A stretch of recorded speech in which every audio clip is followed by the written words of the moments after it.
Hello students, again I welcome you all on my YouTube channel Mind Blowing Accounting, and today I would like to discuss with you how does the central bank control money supply. मैंने आपको last video में बताया था कि RBI जो हमारा central bank है उसका जो मेन फंक्शन है वो है मनी सप्लाई को कंट्रोल करना। तो आज वाली वीडियोस में मैं आपके साथ डिस्कस करूंगी कि मनी सप्लाई को कैसे कंट्रोल करता है RBI. There are two methods of monetary policy. There are two methods, quantitative and qualitative. Quantitative में आता है bank rate, repo rate, cash reserve ratio, statutory liquidity ratio, open market operations. ये कुछ rates हैं।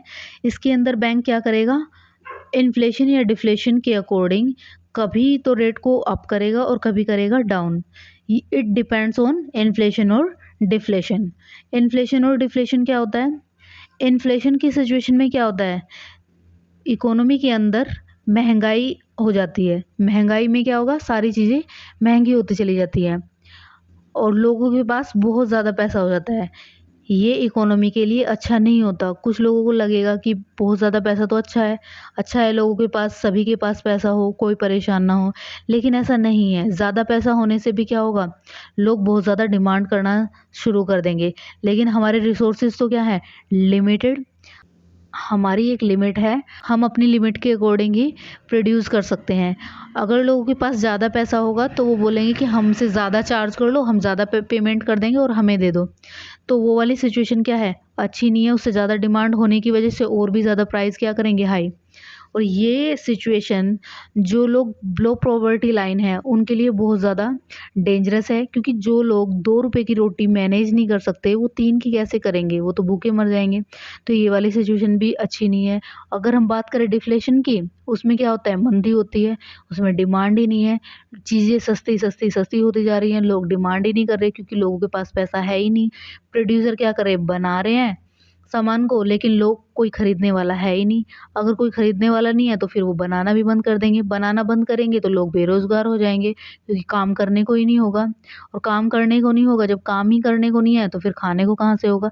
तो वो वाली सिचुएशन भी क्या है, इकोनॉमी के लिए अच्छी नहीं है।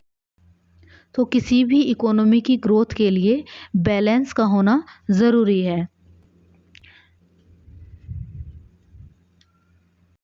क्वांटिटेटिव के अंदर हम सबसे पहले डिस्कस करेंगे bank rate. What is bank rate? Bank rate is the rate at which commercial bank can borrow money from the RBI. Bank rate वो रेट है जिस रेट पे कमर्शियल बैंक बोरो करता है पैसा, किससे, आरबीआई से। अगर नॉर्मल लोगों को, पब्लिक को लोन चाहिए तो पब्लिक कहाँ पे जाती है, कमर्शियल बैंक के पास, जैसे एचडीएफसी, सिंडिकेट बैंक, इस तरह से। और एचडीएफसी या फिर सिंडिकेट बैंक है, ये क्या करते हैं, इंटरेस्ट चार्ज करते हैं कस्टमर से। लेकिन अगर कमर्शियल बैंक को लोन चाहिए तो ये कहाँ पे जाएगा, ये आरबीआई के पास जाएगा, अपेक्स बैंक के पास जाएगा। अगर कमर्शियल बैंक कस्टमर से इंटरेस्ट चार्ज करता है लोन लेने पे, तो आरबीआई भी तो इंटरेस्ट चार्ज करेगा ना कमर्शियल बैंक से। तो जिस रेट पे आरबीआई एचडीएफसी या फिर सिंडिकेट बैंक को लोन प्रोवाइड करता है, उसी रेट को क्या बोलते हैं, बैंक रेट बोलते हैं। अब इस बैंक रेट का क्या रोल है मॉनेटरी पॉलिसी के अंदर।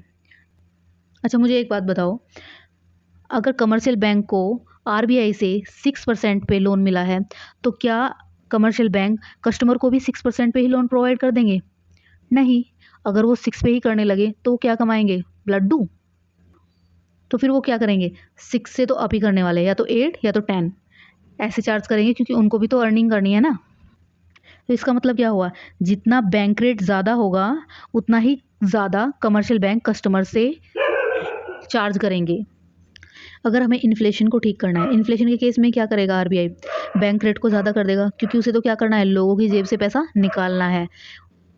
तो बैंक रेट ज़्यादा करने से क्या होगा, अगर कमर्शियल बैंक को ही महंगा मिल रहा है लोन, आगे भी लोन महंगा जाएगा। अगर लोन महंगा होगा तो लोग लोन कम लेना पसंद करेंगे, कम पसंद करेंगे तो पैसा कम हो जाएगा और इकोनॉमी में इन्फ्लेशन की सिचुएशन ठीक हो जाएगी। इसके अपोजिट अगर डिफ्लेशन है तो आरबीआई क्या चाहता है, लोगों के पास पैसा जाए। लोगों के पास पैसा कैसे जाएगा, बैंक रेट को क्या कर दिया जाएगा, कम। अगर एचडीएफसी या फिर कमर्शियल बैंक जितने भी हैं इनको खुद ही लोन सस्ता मिलेगा तो आगे भी ये थोड़ा सस्ता ही भेजेंगे, तो उससे क्या होगा, हमारे डिफ्लेशन की सिचुएशन ठीक हो जाएगी। इंटरेस्ट रेट कम होने की वजह से लोग लोन ज़्यादा लेंगे और ज़्यादा लेने से क्या होगा, इकोनॉमी में ज़्यादा पैसा जाएगा। Second one is repo rate. Repo rate क्या है, जैसे बैंक रेट है ना, उससे थोड़ा सा ही अलग है ये रेपो रेट। बैंक रेट में क्या होता था, बैंक रेट में भी कमर्शियल बैंक किससे लोन ले रहे थे, आरबीआई से।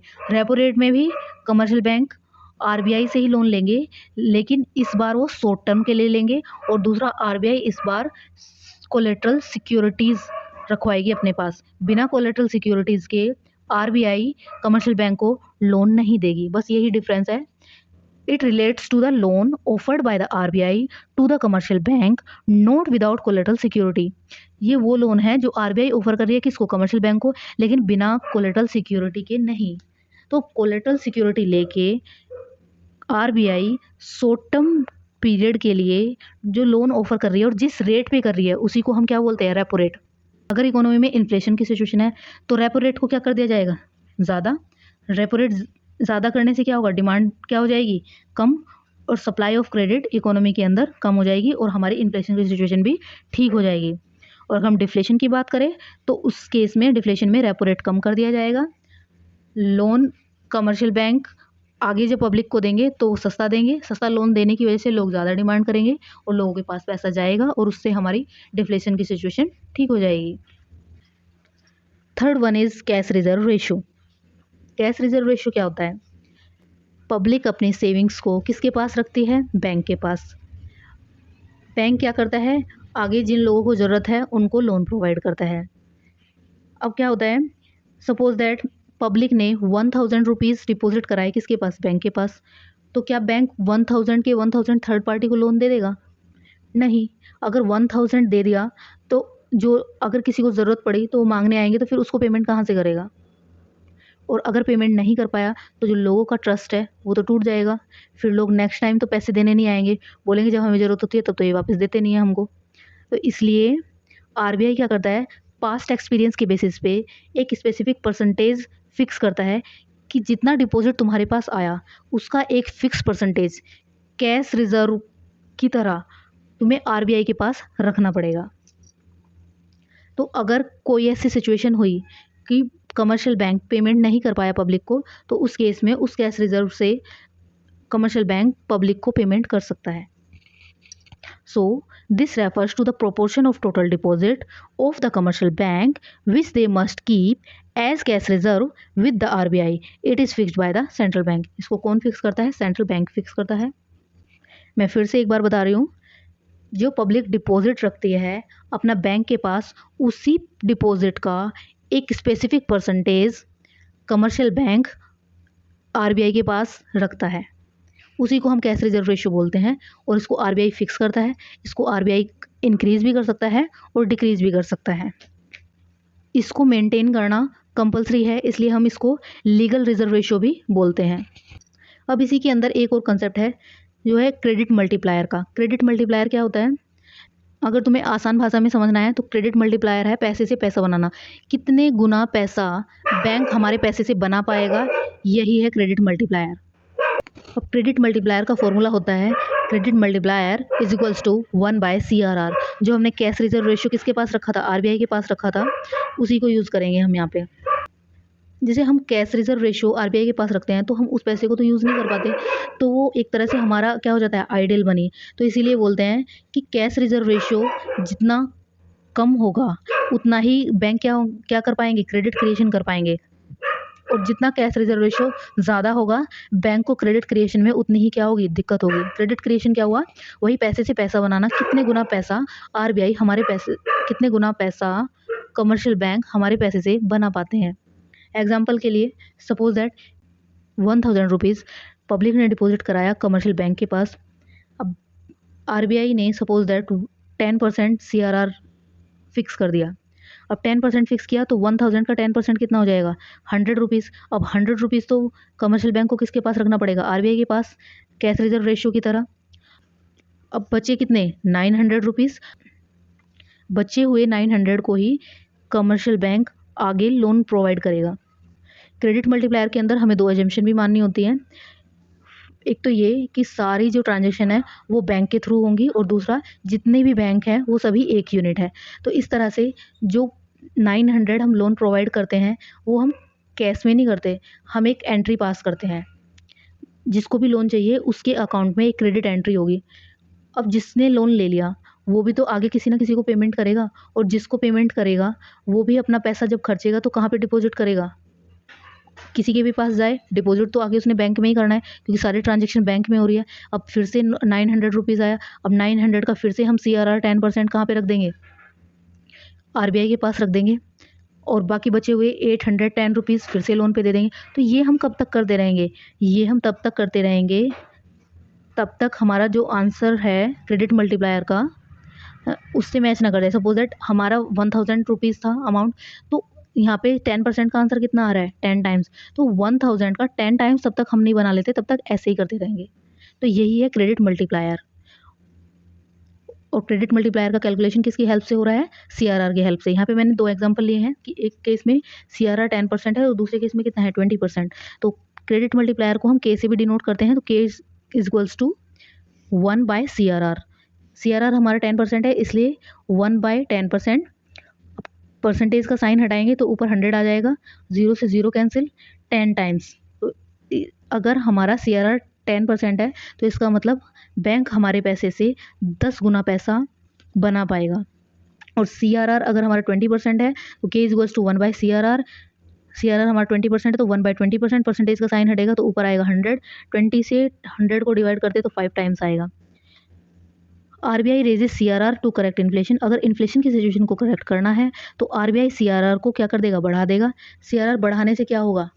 कमर्शियल बैंक को ज़्यादा पैसा RBI के पास रखना पड़ेगा, तो उसके पास कम पैसा बचेगा क्रेडिट क्रिएशन करने के लिए। वो पैसे से पैसा बनाने के लिए उसके पास कम पैसा बचेगा, इसलिए इकोनॉमी में पैसा कम हो जाएगा और इन्फ्लेशन की सिचुएशन क्या होगी? ठीक हो जाएगी। And lower it to correct deflation. और डिफ्लेशन की सिचुएशन को करेक्ट करने के लिए क्या करेगा? इसको कम कर देगा। CRR कम रखेंगे तो बैंक क्या कर पाएंगे? क्रेडिट क्रिएशन ज़्यादा कर पाएंगे। Fourth one is statutory liquidity ratio. जैसे कमर्शियल बैंक को कैश रिजर्व रेशियो किसके पास रखना पड़ता है? RBI के पास। ऐसे ही स्टैट्यूटरी लिक्विडिटी रेशियो भी RBI ही फिक्स करता है, और इसको कमर्शियल बैंक को RBI के पास नहीं रखना है, इसको खुद के पास ही रखना है। लेकिन किसकी फॉर्म में? लिक्विड असेट्स की फॉर्म में। So this refers to liquid assets of commercial bank which they must maintain as a minimum percentage of their total deposit. अपने टोटल डिपॉजिट का मिनिमम परसेंटेज कमर्शियल बैंक को अपने ही पास रखना है, liquid assets की form में रखना है। और लिक्विड असेट्स का मतलब क्या है? Cash, gold and approved securities.